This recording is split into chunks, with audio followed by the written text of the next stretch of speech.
أعوذ بالله من الشيطان الرجيم بسم الله الرحمن الرحيم الحمد لله رب العالمين الرحمن الرحيم الصلاة والسلام عليك يا سيدي يا رسول الله وعلى آلك وأصحابك يا حبيب الله مصطفیٰ کریم صلی اللہ تعالیٰ علیہ وآلہ وسلم کے نوکروں کے نوکر خانہ میں آنے والی تمام قابل احترام اہل ایمان روزہ دار ماؤں بہنوں بیٹیوں اپنے ادارے کے جملہ سٹاف اور طالبات کو پیار محبت اور امن کا پیغام سلام پیش کرتی ہوں۔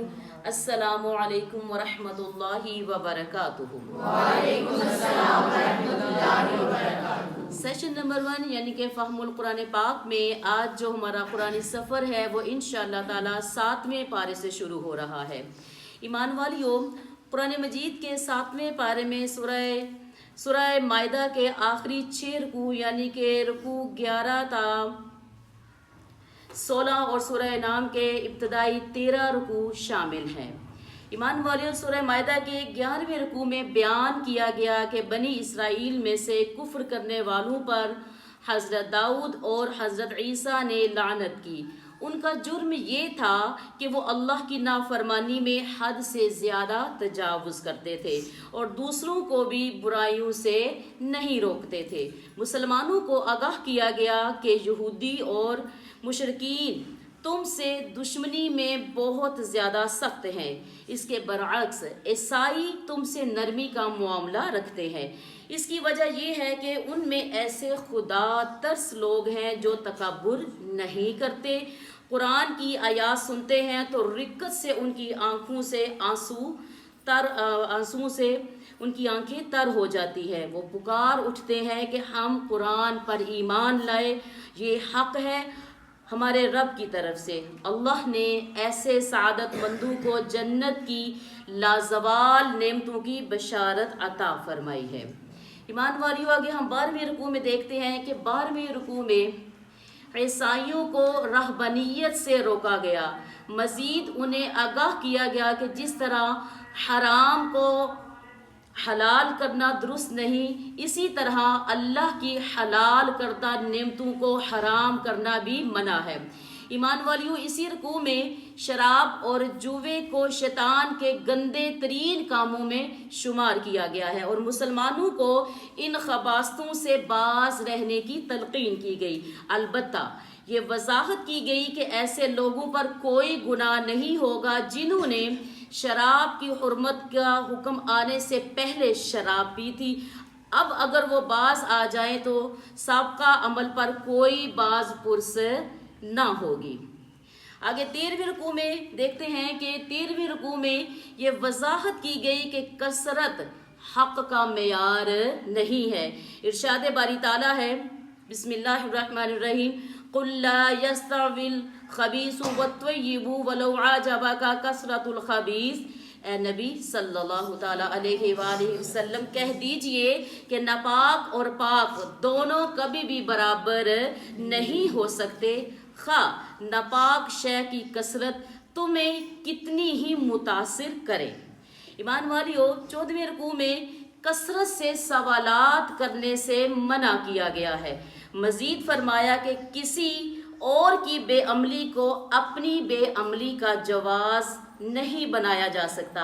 ہر شخص اپنے عمل کا خود جواب دے گا۔ اسے چاہیے کہ خود کو گناہوں سے بچائے اور دوسروں کی اصلاح کے لیے بھی حسب استطاعت کوشش کرتا رہے۔ آگے ہم دیکھتے ہیں کہ 15ویں رکوع میں حضرت عیسیٰ کو عطا کیے گئے معجزات کا بیان ہے اور ان کے حواریوں کے ایک عجیب مطالبے کا ذکر ہے۔ انہوں نے ایمان والیوں حضرت عیسیٰ سے درخواست کی کہ اللہ سے دعا کرے کہ وہ ایک ایسا دسترخوان نازل فرمائے جس پر لذیذ کھانے چنے ہوئے ہوں۔ حواری ان کھانوں کو کھا کر یقین قلبی حاصل کر لیں کہ واقعی عیسیٰ کی تمام تعلیمات سچی اور برحق ہے۔ اللہ تعالیٰ نے فرمایا کہ میں ایسا کر دوں گا، لیکن جس نے ایسا فرمائشی معجزہ دیکھنے کے باوجود کفر کیا تو اسے ایسی سزا دوں گا جیسی سزا کسی اور کو نہیں دی جائے گی۔ آگے ہم دیکھتے ہیں 16ویں رکوع میں، تو ایمان والیوں 16ویں رکوع میں قیامت کے روز ہونے والا ایک مکالمہ ہے، اس کا ذکر کیا گیا ہے۔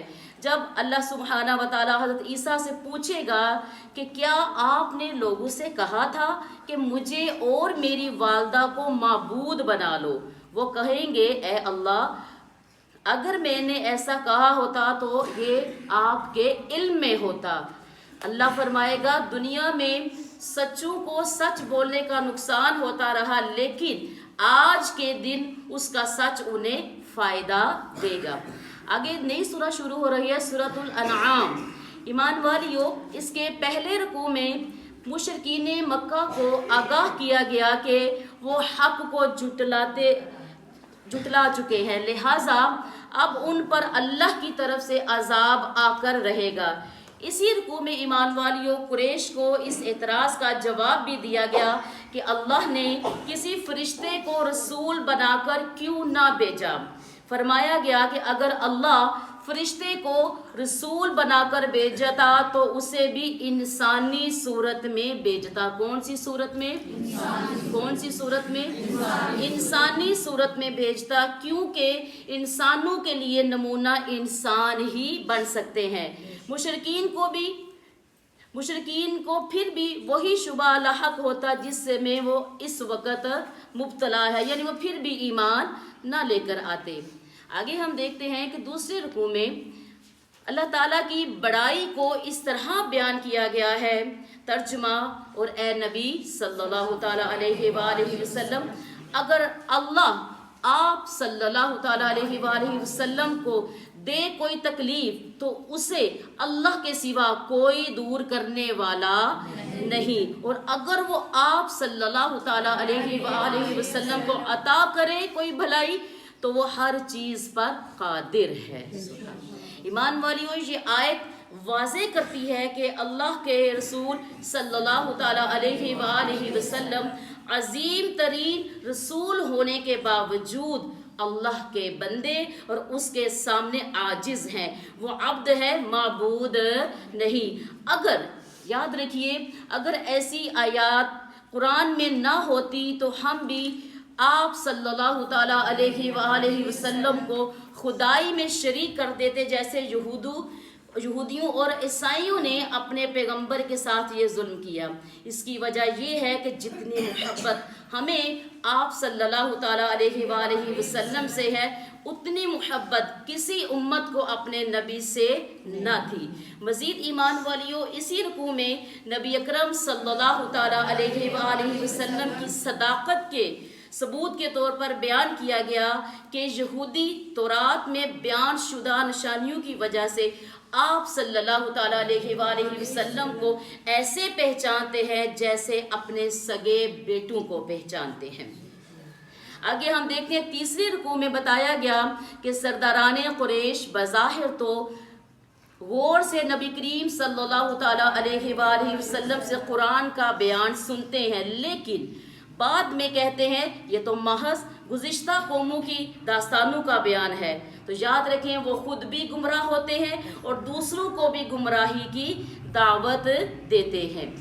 آگے ہم دیکھتے ہیں چوتھے رکوع میں، تو ایمان والیوں چوتھے رکوع میں ایک نازک مضمون کا بیان ہے، اور وہ کیا ہے کہ مشرکین مکہ نبی اکرم صلی اللہ تعالیٰ علیہ وآلہ وسلم سے مطالبہ کرتے تھے کہ اگر آپ اللہ تعالیٰ کے سچے رسول ہیں تو ہماری فرمائش کے مطابق معجزہ دکھائیں۔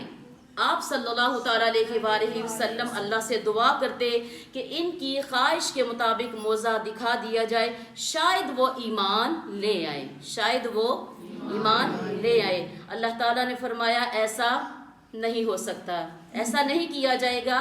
آج تک کوئی قوم معجزہ دے کر ایمان نہیں لائی، جو قوم فرمائشی معجزہ دے کر بھی ایمان نہ لائے تو وہ عذاب کی مستحق ہو جاتی ہے۔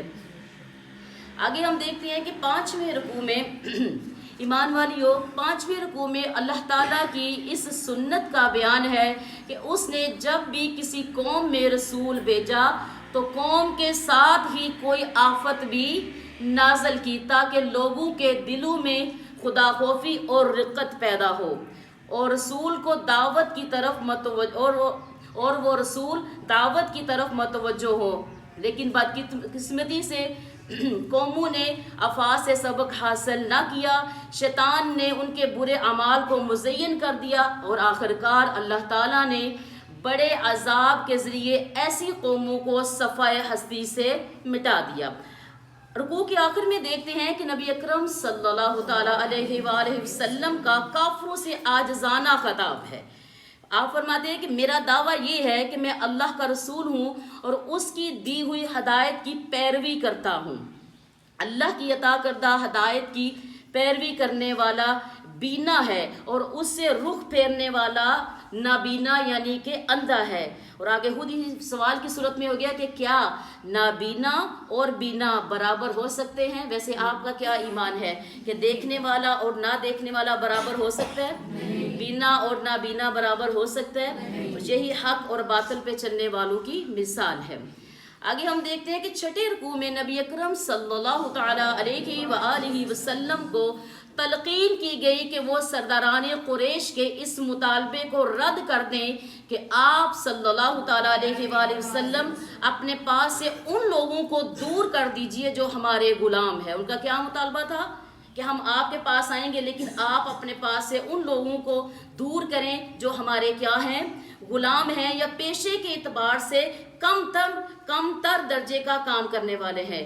یاد رکھیں ایمان والیوں، اللہ کے نزدیک ان غلاموں اور محنت کرنے والوں مومنوں کی بڑی قدر ہے۔ اللہ تعالیٰ کسی پر مہربان اس کا پیسہ یا رتبہ دے کر نہیں ہوتا، بلکہ اس کا کیا دے کر، تقویٰ دے کر اس پر مہربانی فرماتا ہے۔ کیا دے کر؟ تقویٰ دے کر مہربانی فرماتا ہے۔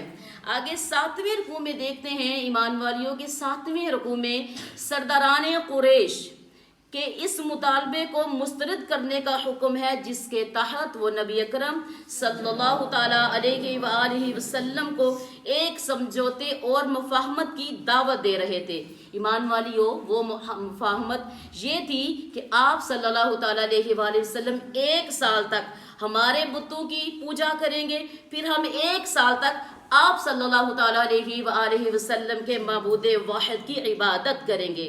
نبی کریم صلی اللہ تعالیٰ علیہ وآلہ وسلم کو حکم دے دیا گیا کہ وہ مفاہمت کی اس پیشکش کو سختی سے رد کر دے، ان کی یہ پیشکش قبول نہ کرے۔ اور اسی رکوع کے آخر میں بیان کیا گیا کہ غیب کا کل علم صرف کس کے پاس ہے؟ اللہ کے پاس میں۔ کس کے؟ اللہ سبحانہ و تعالیٰ ہی کے پاس ہے، اور وہی جانتا ہے۔ آگے 8ویں رکوع میں آگاہ کیا گیا کہ نافرمان قوموں پر اللہ کے عذاب 3 صورتیں ہیں۔ کتنی صورتوں میں آتا ہے؟ 3 صورتوں میں اللہ کے عذاب آتے ہیں۔ پہلی یہ کہ اللہ تعالیٰ آسمان سے کوئی آفت نازل کر دیتا ہے، جیسے طوفانی بارشیں وغیرہ۔ دوسرا یہ کہ زمین میں کوئی تباہی آ جاتی ہے، جیسے زلزلہ۔ تیسری صورت یہ ہے کہ اللہ کسی قوم کو گروہوں میں تقسیم کر کے آپس میں ٹکرا دیتا ہے۔ آج ہمیں عذاب کی ایمان والیوں یہ تینوں صورتیں ہمارے سامنے ہیں، نظر آ رہی ہیں۔ اللہ تعالی ہمارے گناہوں کو بخشے۔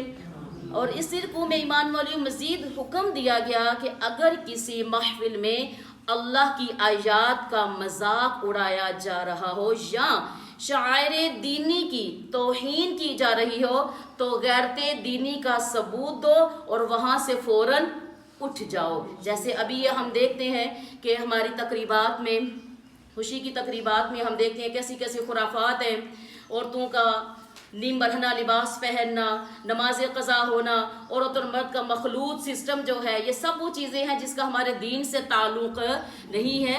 بیزاری اس میں ہو، اگر آپ ہمیشہ اس کا حصہ بنیں گے تو یاد رکھیے گا کہ ہمیں بھی پھر اسی گناہ گار ٹولے میں شامل ہے۔ ٹھیک ہے، بیزاری کریں اور اعلانیہ صورت میں کہیں کہ یہ چیز اسلام میں حلال ہے، یہ چیز اسلام میں حرام ہے۔ آگے 9ویں رکوع میں اس تدبیر کا ایمان والیوں ذکر ہے جس کے ذریعے حضرت ابراہیم علیہ السلام نے ستارہ پرستوں، چاند پرستوں اور سورج پرستوں کی توحید کو توحید کی پہچان کروانے کی کوشش کی۔ آگے ہم 10ویں رکوع میں دیکھتے ہیں کہ 10ویں رکوع میں واضح کیا گیا کہ حضرت ابراہیم علیہ السلام پر کوئی ایسا دور نہیں گزرا کہ وہ اللہ کے سوا کسی اور رب کو مان رہے ہوں۔ یہ تو ایک دلیل تھی کہ جو اللہ تعالیٰ نے حضرت ابراہیم کو سکھائی تھی کہ وہ اپنی قوم کو عقیدہ توحید تک پہنچا دیں اور شرک کی گمراہی پر ان کو واضح کر دیں کہ وہ غلط رستے پر ہیں۔ ایمان والیوں، اسی رکوع میں کئی انبیاء کرام کے تذکرہ کے بعد فرمایا کہ اگر وہ شرک کرتے تو اللہ تعالیٰ ان کی نیکیوں کے اجر سے ان کو محروم کر دیتا، اور نبی کریم صلی اللہ تعالیٰ علیہ وآلہ وسلم کو مزید یہ بشارت دی گئی کہ اگر مکہ والے آپ صلی اللہ تعالیٰ علیہ وآلہ وسلم کو اگر مکہ والے آپ صلی اللہ تعالیٰ علیہ وآلہ وسلم کی دعوت کی ناقدری کر رہے ہیں تو اللہ نے ایک اور قوم کے لیے طے کر دیا ہے کہ وہ قرآن کی ناقدری نہیں کرے گی۔ یہ دراصل ایمان والیوں اہل مدینہ کی خوش نصیبی کی طرف ایک اشارہ ہے۔ آگے ہم دیکھتے ہیں 11ویں رکوع میں کہ 11ویں رکوع میں یہود کے ایک جھوٹ کا تذکرہ ہے۔ کس کا تذکرہ ہے؟ جھوٹ کا تذکرہ ہے۔ وہ نبی اکرم صلی اللہ تعالیٰ علیہ وآلہ وسلم سے دشمنی کرتے ہوئے کہتے تھے کہ اللہ نے آج تک کوئی کتاب نازل نہیں کی۔ ان سے پوچھا گیا کہ وہ کتاب کس نے نازل کی تھی جو حضرت موسیٰ لے کر آئے تھے؟ پہلے وہ کتاب ہدایت تھی اور اب قرآن مجید ہدایت ہے۔ ان قریب جھوٹ بولنے والوں پر موت کی سختی آئے گی اور موت دینے والے فرشتے کہیں گے کہ آج تم اپنی غلط بیانی اور تکبر کی پاداش میں بھون دینے والے عذاب کا مزہ چکھو۔ آگے ہم 12ویں رکوع میں دیکھتے ہیں کہ 12ویں رکوع میں ایمان والیوں اللہ تعالیٰ کی نعمتوں اور قدرتوں کا بیان ہے۔ اللہ وہی ہے ایمان والیوں جو بیج اور دانے کو پھاڑ کر اس میں درخت اور پودے نکالتا ہے، مردہ کو زندہ اور زندہ کو مردہ کرتا ہے۔ اسی نے آسمان، سورج، چاند اور ستارے بنائے، انسان کو تخلیق کیا اور اس کی جملہ ضروریات کا انتظام کیا، بارش برسائی اور اس سے طرح طرح کے نباتات، سبزیاں اور پھل پیدا کیے۔ بلا شبہ ان قدرتوں پر ایمان لانے والوں کے لیے نشانیاں ہیں۔ لوگوں کی بے انصافی یہ ہے کہ انہوں نے ایمان والیوں جنات کو اللہ کا شریک ٹھہرا دیا، حالانکہ وہ اللہ کی مخلوق ہیں۔ بلا شبہ اللہ ہر شرک سے پاک ہے۔ آگے ہم دیکھتے ہیں کہ 13ویں رکوع میں توحید باری تعالیٰ کا بیان اور شرک کی نفی ہے۔